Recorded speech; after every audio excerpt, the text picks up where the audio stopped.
Isn't it a surprise feeling altogether?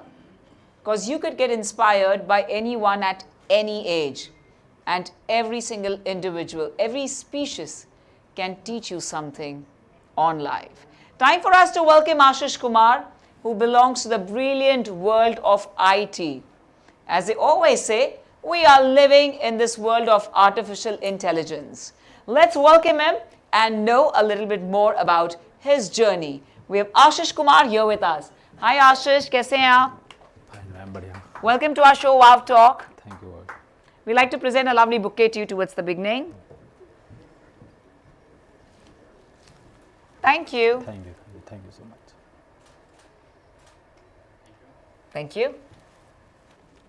Ashish Kumar started with Eklavya Computer Education. Yeah.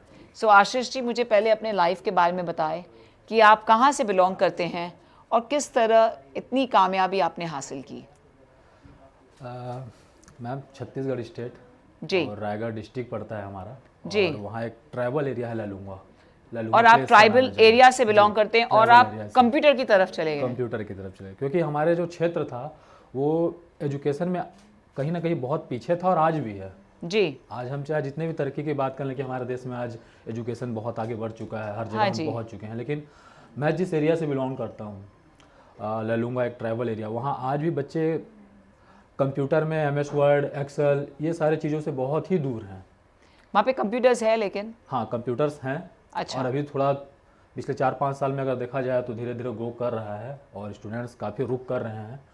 और पहले ये होता था कि हमारे क्षेत्र में कि लोगों को बहुत दूर, क्योंकि हमारा जो डिस्ट्रिक्ट है वो रायगढ़ ललूंगा से लगभग 90 किलोमीटर्स है.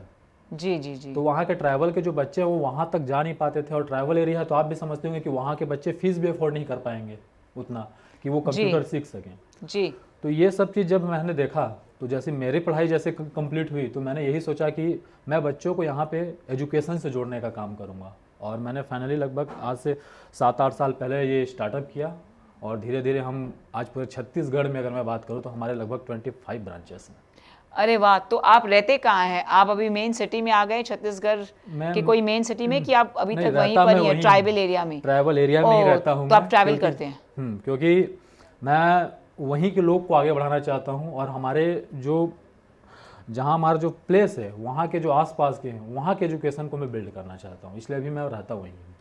तो एजुकेशन के साथ साथ आप कंप्यूटर एजुकेशन में भी उन्हें आगे बढ़ाते हैं? एजुकेशन एकलव्य जो आपका इंस्टीट्यूट है. और अभी हमने रिसेंटली वहाँ पे कॉलेज स्टार्टअप किया है अभी. अरे वाह. हाँ. आपके गांव में मैंने अभी कॉलेज स्टार्ट किया है. वहाँ भी हम लोगों को एजुकेशन से जोड़ रहे हैं. और साथ ही साथ जैसे कि अभी एक मल्टीनेशनल कंपनी है बॉस, जिसकी ब्रिज प्रोग्राम जो CSR के तहत हमको मिलता है, हम उनको वो प्रोग्राम बच्चों को कराने के बाद उनको रोजगार से भी जोड़ने का काम कर रहे हैं. क्योंकि बेसिकली आप किसी इंस्टीट्यूट में जाओ या एजुकेशन या स्कूल में जाओ तो होता है क्या कि आपने अपनी पढ़ाई तो कर ली, लेकिन पढ़ाई करने के बाद जो है उसको जो मेन मोटिव उसको एक जॉब चाहिए जो उसको मिल नहीं पाता है. तो हमने CSR के तहत विभिन्न बहुत सारे कार्यक्रम चला, जिसमें बॉस की एक ऐसी कंपनी जो ब्रिज इंस्टीट्यूट जो पूरे ऑल इंडिया में जो रन कर रही है छोटे छोटे जगहों पे, बड़े बड़े सिटी पे, इस इंस्टीट्यूट से हमने जोड़ने का काम किया हमारे सभी विद्यार्थियों को, स्टूडेंट्स को. और साथ में हमने उन्हें रोजगार भी मुहैया कराया ताकि वो पढ़ लिख के वो स्वयं का रोजगार कराए. क्योंकि हमारा मेन मोटिव यही है कि हम जॉब क्रिएटर बनाएं हमारे एरिया के बच्चों को. आपने कितनी पढ़ाई की है? मेरा अभी PhD रनिंग है. फाइनली 3-4 मंथ में कंप्लीट हो जाएगा. अरे वाह. तो आपको ये फैसिलिटी गांव में मिली कि आप बाहर जाते थे? नहीं, मैं बाहर जाता हूँ PhD के लिए, क्योंकि हमारे यहाँ फैसिलिटी अवेलेबल नहीं है तो मैं बाहर निकलना पड़ा मेरे को. तो आपके हिसाब से जहाँ से आप आए हैं तो ये तो आप सपने ही देख सकते हैं, क्योंकि वहाँ पे तो आप शायद हार्डली टीवी वगैरह देखते होंगे. ऑफ कोर्स मोबाइल फोन्स पे तो आप सब दिख जाता है और सारा का सारा एक्सपोजर हमें मिलता है थ्रू आवर गैजेट्स. मुझे एक बात बताएं, ये जो रील्स होते हैं जो गाँव में बनते हैं वो इतने वायरल किस तरह होते हैं? रील्स अब वायरल्स मैम मैं बताना चाहूँगा आपको कि कोई जैसे कि मान लीजिए जैसे जो हमारा एरिया, मैं अपने एरिया की मैं आपको बात बताना चाहूँगा, जो जिस जगह से मैं बिलोंग करता हूँ वो आज इतना पीछे है कि मोबाइल तो आज लोगों के हाथ में आ चुका है जी. ठीक है, लोग मोबाइल से जुड़ चुके हैं जी, लेकिन वो एक सीमित है. मतलब लोगों को सिर्फ इंस्टा, FB और शॉर्ट वीडियोस यहीं तक वो सीमित हैं. और जैसे कि जो टेलीविज़न में प्रोग्राम चल रहा है, बड़े शहरों में जो फैसिलिटीज़ है, जैसे कि आज हमारे बच्चों को अगर यहाँ पे मेट्रो में चढ़ना हो तो पॉसिबल नहीं हो, नहीं चढ़ पाएंगे। मैं एयर की बात करूँ, अगर यहाँ पे किसी बच्चे को अगर एयरपोर्ट पे आ गए वो तो भटक जाएगा। ये यहाँ तो ये बहुत बड़ी बात होगी, मैं अगर किसी मॉल पे भी अगर उन बच्चों को ले जाऊँ तो भटक जाएंगे। पीछे हैं, बहुत ज़्यादा पीछे हैं आज भी, लेकिन धीरे धीरे ग्रो कर रहे हैं और आगे बढ़ रहे हैं। और प्रयास यही है हमारा कि हम अपने जगह पे एक यूनिवर्सिटीज़ तक पहुँचें और एक स्किल यूनिवर्सिटी बनाएं ताकि लोगों को वहाँ पे आगे बढ़ने का मौका मिल सके। आप बहुत खूबसूरत कार्य कर रहे हैं और ये तो विजन है हमारे देश का, हमारे ऑनरेबल प्राइम मिनिस्टर जी का।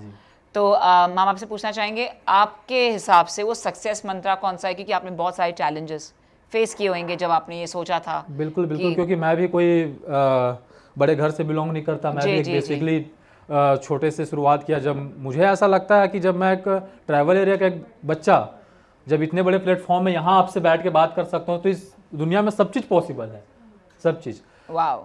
तो मुझे लगता है कि अगर आपने जो ठान लिया कि मेरे को ये करना है तो आपको कोई ताकत नहीं रोक सकती, चाहे वो कोई सा भी फील्ड हो। वो पावरफुल कौन सी 2 चीज़ें हैं आपके हिसाब से, अंदरूनी पावर हो? क्योंकि वहाँ पे तो शायद लाइव इंस्पिरेशन भी बहुत कम मिलता होगा, बहुत कम। शहर में तो हमें बहुत एक्सपोजर है ना। तो कौन सी 2 चीज़ें आपके हिसाब से आपको लगता है जो बहुत किसी को भी इंस्पायर कर सकती है, अगर आपके पास ऐसे कोई मंत्रा है तो?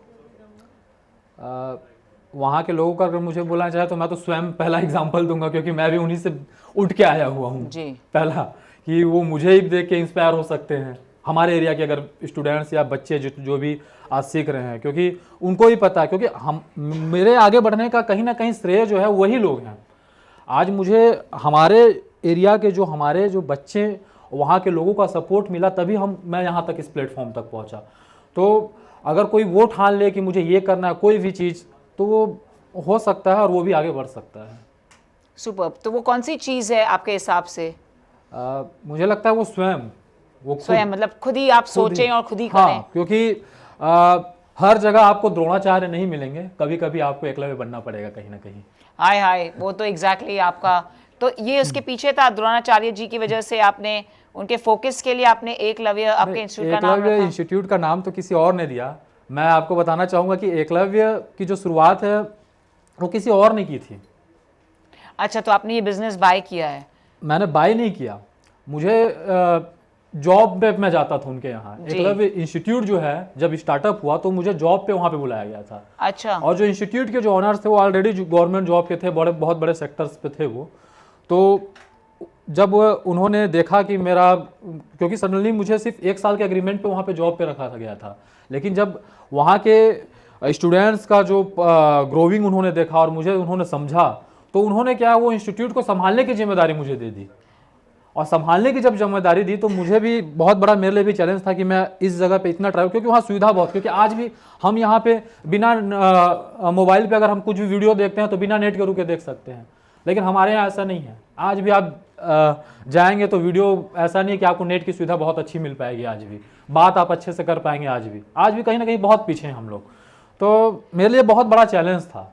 तो फिर जब मैंने इस चैलेंज को एक्सेप्ट किया, धीरे धीरे किया, तो बहुत बड़ा ग्रो किया और उनका आशीर्वाद रहा और उन्होंने मुझे एकलव्य सौंप दिया। और उस एकलव्य इंस्टीट्यूट को सौंपने के बाद मैंने अलग अलग जगह हमारे आसपास के एरिया में मैंने बहुत सारे ब्रांचेस वगैरह स्टार्टअप किए, बहुत सारे फ्रेंचाइजी मोड में हमने काम किया। और फाइनली अभी दूसरा साल है, अभी हमने कॉलेज रन किया है, कॉलेज अभी हमारा चल रहा है। अभी नेक्स्ट लेवल पे हम जाएंगे यूनिवर्सिटीज़ तक, ताकि हम हमारे एरिया के बच्चों को डेवलप कर सकें और बड़े शहरों पे वो आ सकें और कहीं भी किसी भी प्लेटफॉर्म पे वो खड़े हो सकें। क्योंकि हमारा मेन फोकस यही है कि उनको जॉब क्रिएटर बनाना है और कम्युनिकेशन स्किल, क्योंकि अगर उनको हम बोलना सिखा दें, क्योंकि आज वो बोल नहीं पाते, हिचकिचाते हैं, कहीं निकलते हैं तो कुछ मैं कैसे बोलूँगा, क्या जवाब दूंगा, तो वो सबसे हमको उनको आज़ादी दिलानी है। बहुत बहुत शुक्रिया। हमारे साथ आशीष कुमार हैं। तो अगर आप हमें देख रहे हैं और आप कोई ऐसी जगह से बिलोंग करते हैं तो मैं आपको बता दूं कि आप कोई छोटी जगह में नहीं हैं, क्योंकि आशीष जी भी वहाँ से आए हैं और सुपर अचीवर बने हैं। आप भी बन सकते हैं। और आजकल जहाँ पर भी हैं आप, छोटे छोटे जगह से भी हमारे सुपरस्टार्स भी आए हैं हमारे इंडियन फिल्म इंडस्ट्री में, और जो गांव से बिलोंग करते हैं और आज सुप्रीम स्टार्स हैं। सो बहुत बहुत बधाई देना चाहूँगी आप सबको। और आशीष जी, आपको भी Congratulations for your Thank you, super thank you, achievements. thank you. बहुत बहुत शुक्रिया हमारे साथ यहाँ आने के लिए. हम आपको फेलिसिटेट करना चाहेंगे, तो प्लीज़ आइए. हम अपने डिग्निटरीज को बुलाना चाहेंगे to felicitate you. May be please felicitate Ashish Kumar ji.